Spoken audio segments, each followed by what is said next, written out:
Professional Fortnite players make a living off of playing Fortnite. However, in tournaments, they die to players with 0 earned a lot. So in this video, I found examples where Veno, Peterbot, that was unexpected, Canada, and way more pros die to players with 0 earned to show you how casuals can beat the pros. Alright, first up, we've got Malabuka, who has over 717,000 earned going up against Kif. 0 earned. Бля, почему я сейчас летел на пизе вниз?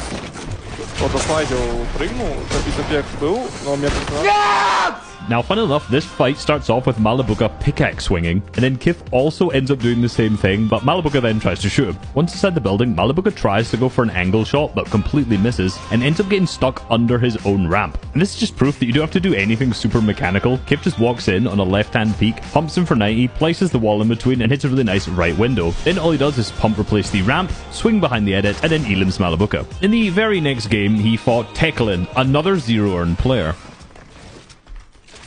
Братан, не надо брать слюрпы при папа, сейчас его по фану. убил. Now, Malabuka does kind of just drawn out and run through this player's build, but one thing that Teklin does that's really good is that he first boxes backwards and then goes out to his left whilst looking at Malabuka. This means that if Malabuka is going to run through his boxes, he's forced onto that left-hand peak, which gives Teklin the advantage. Now, the actual elim, very messy, but Malabuka was forced onto that bad left-hand peak, which made him not max with the best shotgun in the game. Our next challenger is Legend, 0 earned going up against Veno, over $816,000 earned.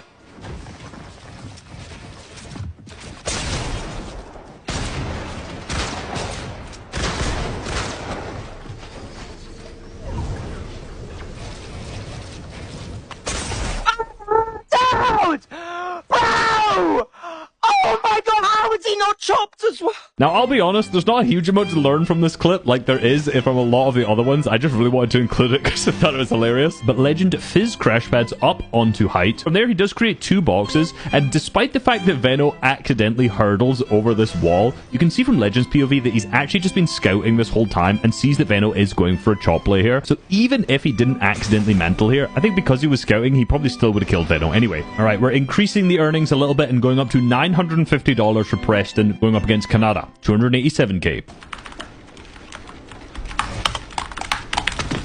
No, dude. No! No, bro! This kid just lurking, man. Everyone just alert. Now, Preston has just finished a fight, and Canada is coming into third party. And he takes his time to sit back into the old builds, heal up using his minis, and then reload all of his guns before engaging the fight. Now, because he's been crouching through this entire fight, Canada has absolutely no idea where he is, so he just edits a peanut butter and leaves the box. He can then walk over the top of Canada, where he drops down and hits him for a big pump shot, cracking his shield. From then on, he doesn't do anything really complicated whatsoever. He just pumps the wall, sprays it with his SMG, and walks through. And because of the high fire rate, he's easily able to get the elim. Now, with this one, I'm stretching the term casual a little, as Zany has over 3k earned, but that's still literally 100 times less than Mongrel. Now, this is a really tough death because he's really high up in the leaderboard, and this is the final match that he can actually play in this solo cash cup. What the f...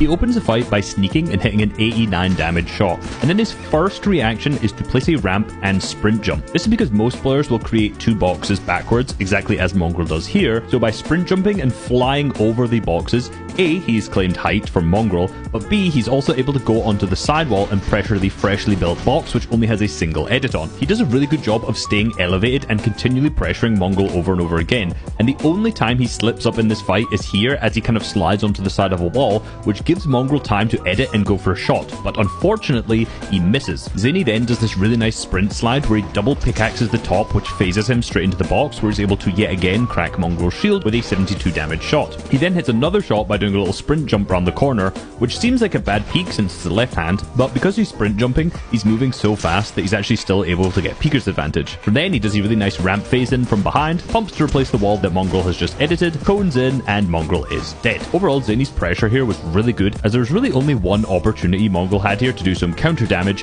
which unfortunately he ended up missing. Our next matchup is Vico, $523,000 earned against Twinks, $0.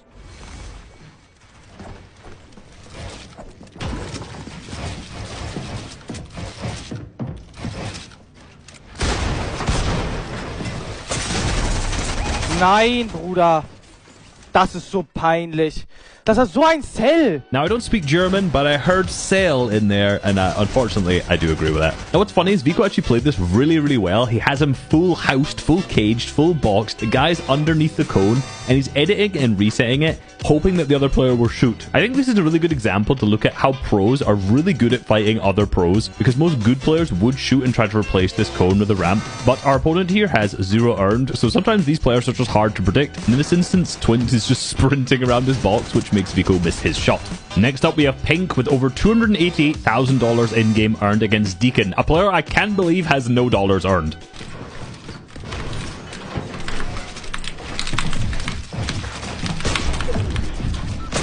No, this guy's so bummed, bro.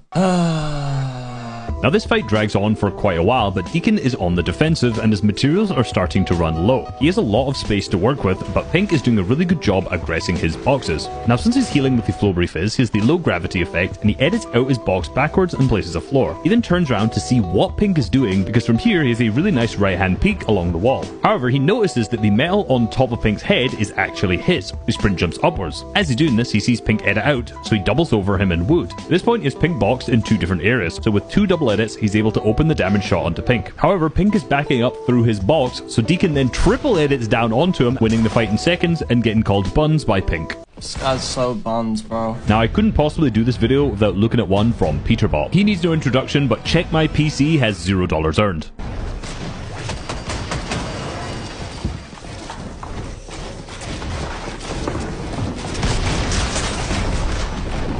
That was unexpected. Now, the player that killed him was named Check My PC. I didn't do a full PC check, but I can say that I looked at the rest of the game, and he is just a legitimate player with 0 earned. Now, you can hear in the Peterbot clip him say, "That was unexpected," because you can see from Peterbot's POV that he sees Check My PC popping a slurp. So he thinks that Check My PC is weak. However, he's actually still got 150 HP and he's just popping one preemptively. So because of this, he tries to ramp phase in. And if you watch this from Check My PC's POV, you can see that he sees that Peterbot's placed the ramp over his head, and that's why he edits this cone and then places a wall between him, so he's got a bunch of layers to heal between him. So the play for him to edit out the side and sprint jump round to that side wall makes sense, because he's predicting that Peterbot will actually be inside of his box and he'll get a nice shot onto the side. However, he ends up just running into his face and absolutely max damaging him with the double pump. Honestly, one of the most common ways to kill really good players is just to 50-50 them. I'm not saying that it's a good play, but it often is the way that pros end up dying. Hope you guys enjoyed the video. Please like and subscribe. And if you want to watch more, you can click this video on screen right now.